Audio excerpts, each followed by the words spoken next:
अस्सलाम वालेकुम स्टूडेंट्स। आज जो हमारा टॉपिक है वो हमने एक्सरसाइज के शॉर्ट क्वेश्चन को डिस्कस करना है। फर्स्टली जो है वो हमारे पास यहाँ पे है बी पार्ट है। हमने एमसीक्यूज देख लिए थे ए पार्ट के अंदर, अभी जो है वो बी है। Answer the following short question है। When does hypothesis get accepted as a theory. कब जो है हमारा हाइपोथेसिस जो होता है, ठीक है, जिसको हम कहते हैं प्रॉब्लम सॉल्विंग, हमने फाइंड करना होता है, सोल्यूशन फाइंड करना होता है, तो वो कब थ्योरी के तौर पर इस्तेमाल होता है। थ्योरी कहते हैं मतलब वो जो प्रॉब्लम का हमने सोल्यूशन फाइंड किया है उस सोल्यूशन को कोई रिजेक्ट नहीं कर सकता, वो थ्योरी बन जाती होती है हमारे पास, ठीक है।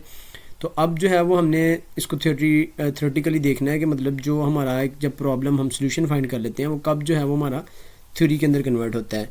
तो उसके साथ उसकी एग्जांपल भी डिस्कस करनी है। तो उसके लिए जो हमारा आंसर है वो हमारे पास है यहाँ पे। When does a hypothesis become a scientific theory? When it is repeatedly tested and supported by evidence. जब हमारे पास वो रिपीटेड टेस्टेड होता है, यानी कि उसको मेनी टाइम्स हमने टेस्ट किया हुआ है, ठीक है, सपोर्टेड बाय एविडेंस, उसके एविडेंस भी हमारे पास, दलाइल जिसको हम कहते हैं, is widely accepted by scientific community. जो साइंटिस्ट होते हैं उनके और जो साइंस के तौर पर उस कम्युनिटी जो है वो उसको एक्सेप्ट कर रही हो, तो फिर जो हमारे पास जो होता है वो हाइपोथेसिस एक क्या बन जाता है, थ्योरी के अंदर कन्वर्ट हो जाता है। For example, an example of hypothesis becoming a theory, Einstein theory, special gravity, relativity. Special relativity जो है वो हमारे पास एक थ्योरी है आइंस्टाइन की। अब उसको कैसे जो है वो थ्योरी बनी है, मतलब वो हाइपोथेसिस कैसे एक्सेप्ट होगी, थ्योरी बनी है। Einstein first propose the hypothesis but about the nature of gravity. Firstly उसने जो है वो 1905 के अंदर जो है तो उसने नेचर ऑफ ग्रेविटी का कंसेप्ट दिया। देन कंडक्टेड एन एक्सपेरिमेंट, अब उसने उसके ऊपर एक्सपेरिमेंट किए, ठीक है।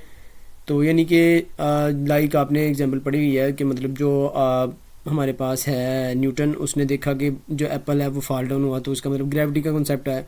अब आइंस्टाइन ने उसके ऊपर एक्सपेरिमेंट किया है, ठीक है, एक्सपेरिमेंट किया, कंफर्म द प्रोडिक्शन, और फिर उसकी प्रोडिक्शन को जो हम कहते थे कि वाकई ग्रेविटी है, कि कुछ ग्रेविटी मतलब सेंस किया जाता है कि ग्रेविटी भी कोई चीज़ है, तो देन उसने उसको प्रिडिक्ट किया और कंफर्म हो गया कि वाकई ही ग्रेविटी जो है वो एग्जिस्ट करती है। तो इस तरीके से ये हमारे पास क्या बन गया, थ्योरी बन गई है।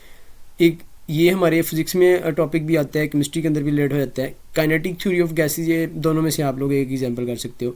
Kinetic theory of gases, kinetic मतलब काइनेटिक एनर्जी है। Explain the movement of gases due to the velocity of particles, कि जो मूवमेंट ऑफ पार्टिकल्स होती है ना वो उसकी वेलोसिटी जो मूवमेंट ऑफ गैसेस होता है वो due to velocity of particles के अंदर अपनी वेलोसिटी की वजह से जो मूवमेंट आ रही होती है ग्रेटर, वो हमारे पास जो है काइनेटिक थ्योरी के तौर पर काम करती है, ठीक है। मतलब उनकी जो मूवमेंट आती है, वेलोसिटी चेंज होती है, वो काइनेटिक थ्योरी की वजह से होती है कि काइनेटिक एनर्जी होती है उनके पास, जिसकी वजह से वो अपने अंदर मूवमेंट लेके आते हैं।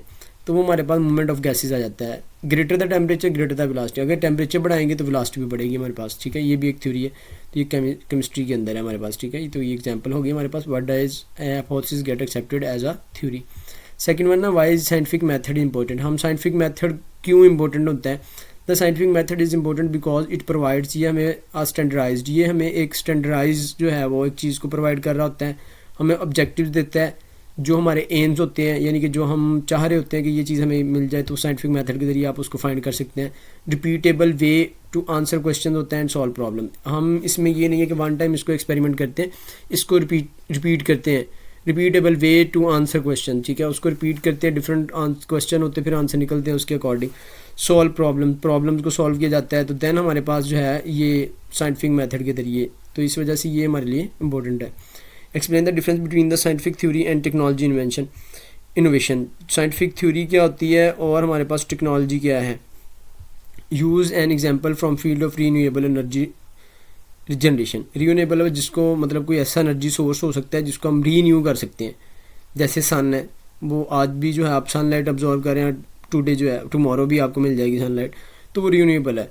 जबकि कुछ सोर्सेज हैं जैसे फोसल फ्यूल्स जो हैं जो हम ज़मीन से निकालते हैं, पेट्रोल वगैरह, तो वो मतलब शॉर्टेज जैसे जैसे हम उसको यूज़ कर जा रहे हैं तो वो हमारा ख़त्म हो रहा है ज़मीन के अंदर से, ठीक है, तो वो दोबारा नहीं बन रहा है। तो ये वाला सिस्टम जो होता है वो नॉन रीन्यूएबल है, जबकि जो सनलाइट एनर्जी है वो रोज़ सन ने राइज अप होना है, तो वो हमारे पास रीन्यूएबल एनर्जी जनरेशन है। इस तरीके से वो कहता था कि कोई ऐसी एग्जांपल लेनी है, आपने उसको डिस्कस भी करना है। लेट्स सी, साइंस क्या होता है, science focus more on analysis के ऊपर जो है वो फोकस करता है, generalisation and creation of theories के ऊपर जो है वो कंसिस्ट होता है साइंटिफिक थ्योरी जो होती है।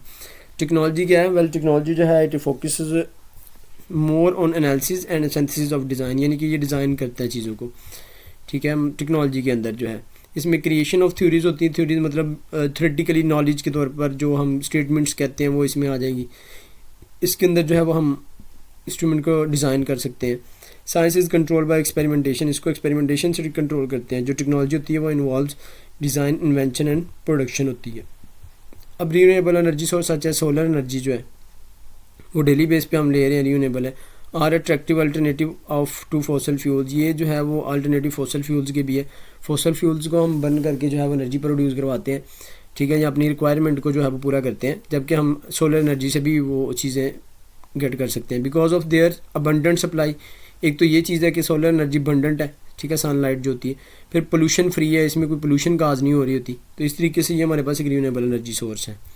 नेक्स्ट क्वेश्चन है हमारे पास 4 नंबर। अब हमने क्वेश्चन नंबर 4 को देखना है, तो वो यहाँ पे है हमारे पास डिफ्रेंशिएट हमने करना है, differentiate between science, technology and engineering by making references example from the below given example, ठीक है, बिलो गिवन एग्जांपल कोई नहीं प्रोवाइड आपको, आप लोग जो है वो साइंस, टेक्नोलॉजी और इंजीनियरिंग के अंदर डिफरेंस कर सकते हैं, ये आपको ऑलरेडी करवाया भी गया हुआ है। एस्पेक्ट्स कौन से हैं, साइंस और टेक्नोलॉजी, इंजीनियरिंग, इनको हमने डिफरेंस करना है। फोकस, साइंस किस पे फोकस करती है, ये अंडरस्टैंडिंग के ऊपर फोकस करती है, टेक्नोलॉजी एप्लीकेशंस के ऊपर फोकस करती है, इंजीनियरिंग जो है वो प्रॉब्लम सॉल्विंग के ऊपर फोकस कर रही होती है हमारा, ठीक है। और नेक्स्ट हमने साइंस को प्रोसेस देखना है, science use observation and experimentation है, यानी कि हमारे पास जो है वो प्रोसेस के अंदर जो है वो जो यूज़ होते हैं वो ऑब्जर्वेशन और एक्सपेरिमेंटेशन है, जबकि इसके प्रोसेस में जो है वो डिज़ाइन करते हैं हम लोग, डेवलपमेंट करते हैं, ठीक है, जबकि इंजीनियरिंग के अंदर एनालाइज किया जाता है, बिल्डिंग किया जाता है, चीज़ों को बिल्ड करते हैं, चेक करते हैं, ठीक है। आउटपुट क्या आती है, इसके अंदर हम नॉलेज गेन करते हैं, इसके अंदर हम टूल्स को गेन कर रहे होते हैं, जबकि इसके अंदर हम सोल्यूशन फाइंड कर रहे होते हैं, ठीक है, problem solving engineering. Define the following branches of chemistry, physical chemistry, polymer chemistry, organic chemistry. तो हमने ये 3 ब्रांचेस को डिस्कस करना है, तो वो हम स्लाइड के ऊपर देख लेते हैं, क्वेश्चन नंबर 5 को, ठीक है जी। आगे हमारे पास ब्रांचेस आ गई हैं। पॉलीमर केमिस्ट्री है सबसे पहले। पॉलीमर केमिस्ट्री के अंदर study of polymers which are large molecules made up of small repeating unit, जो स्मॉल रिपीटिंग यूनिट से जो है वो मिलकर बन रहे होते हैं, उनको पॉलीमर्स कहते हैं। और पॉलीमर की एग्जांपल पॉलीथीन है, ठीक है, इनको हम डिटेल में देखा हुआ है जब हम लोगों ने सब्जेक्ट अपना जो चैप्टर नंबर 1 डिस्कस किया था। Organic polythene bags is made up of polymer called polythene होता है। पॉलीथीन बैग्स जो होते हैं, पॉलीथीन बैग जिनको हम शॉपर कहते हैं, ठीक है, बैग जो होते हैं जिस चीज़ें डालने वाले, it is a made up of repeatedly jointly thin molecule, ये थीन मॉलिक्यूल्स के ज्वाइंट करने से बन रहा होता है। ऑर्गेनिक केमिस्ट्री क्या है, study of covalent compounds of carbon, hydrogen and their derivative. इसमें कार्बन और हाइड्रोजन के कंपाउंड्स को हम डिस्कस करते हैं, यानी कि हाइड्रोकार्बन्स को, और इनके डेरिवेटिव्स को डिस्कस करते हैं। इसके अंदर हमारे पास मीथेन है, बेंजीन है, यूरिया वगैरह, ये हमारे पास आ जाएंगे। फिजिकल केमिस्ट्री है, फिजिकल केमिस्ट्री के अंदर हम लोग क्या डिस्कस करते हैं, फिजिकल केमिस्ट्री के अंदर हम लोग जो है वो उसके फिजिकल, यानी कि हम लोग इसमें डिस्कस करते हैं, ब्रांच ऑफ केमिस्ट्री है, relationship between composition and physical properties, physical properties के बारे में डिस्कस करते हैं और कंपोजिशन के बारे में। Matter along with their changes, और उनकी चेंजेस के अकॉर्डिंग। कंपोजिशन मतलब जो चीज़ हमारी किससे मिलकर बन जाए, वाटर जो है वो हमारे पास H2 फार्मूला है, वहाँ पे 2 हाइड्रोजन आइटम होते हैं और 1 ऑक्सीजन आइटम होता है। फिजिकल प्रॉपर्टीज़ उसकी क्या है कि वो ऑर्डर लेस है, कलर लेस है, टेस्ट लेस है, ये वाली इसकी फिजिकल प्रॉपर्टीज़ आ जाती हैं। शेप, इसका जो है वो स्टेट ऑफ मैटर कौन सी लिक्विड है, तो इस तरीके से। एग्जांपल्स हैं इसकी, थर्मोडायनामिक्स है, ठीक है, study of energy and it's transformation, इसमें हम स्टडी ऑफ एनर्जी करते हैं और इसकी ट्रांसफॉर्मेशन को डिस्कस करते हैं। क्वांटम केमिस्ट्री है, क्वांटम, ठीक है, इसमें हम लोग एटम और मॉलिक्यूल्स के अंदर जो है वो इलेक्ट्रॉन के बिहेवियर को देखते हैं, एटम और मॉलिक्यूल के अंदर। स्टैटिस्टिकल मैकेनिक्स क्या होती है, कलेक्शन ऑफ पार्टिकल्स, जिसमें हम पार्टिकल्स की कैलकुलेशन करते हैं कि इसके अंदर कितने पार्टिकल्स हैं, ठीक है। तो ये हमारा क्वेश्चन नंबर जो था वो 5 था, ठीक है, क्वेश्चन नंबर 5। अब हमारा जो है क्वेश्चन नंबर है 6।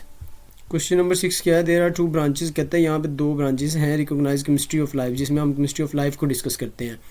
नेम दीज ब्रांचेस, उनके नेम लिखने हैं। Give reason for your answer, हम क्यों कहते हैं कि वो लाइफ के तौर पर इस्तेमाल होती हैं, तो उनको डिस्कस करना है हमने। क्वेश्चन नंबर 6 है हमारा। ये जो 2 एग्जांपल्स हैं हमारे पास, 2 वो बायोकेमिस्ट्री है, एक हम पढ़ेंगे मेडिसिन केमिस्ट्री को। अब ये जो हमारी लाइफ के लिए इंपॉर्टेंट है, कंबाइंड बायोकेमिस्ट्री जो है वो बायोलॉजी और केमिस्ट्री से ड्राइव है एक्चुअली।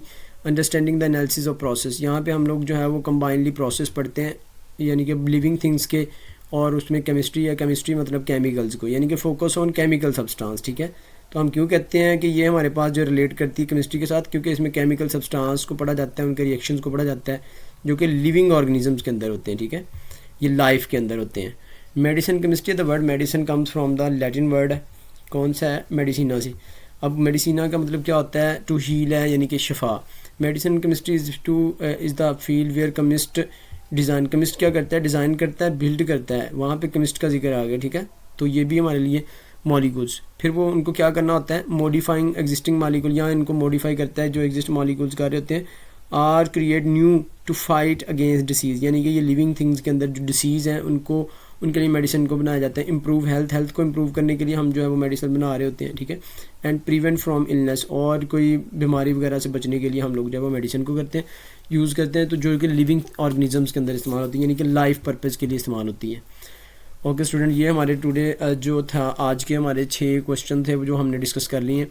अगर किसी स्टूडेंट को कोई प्रॉब्लम हो तो आप लोग मुझसे डिस्कस कर सकते हैं।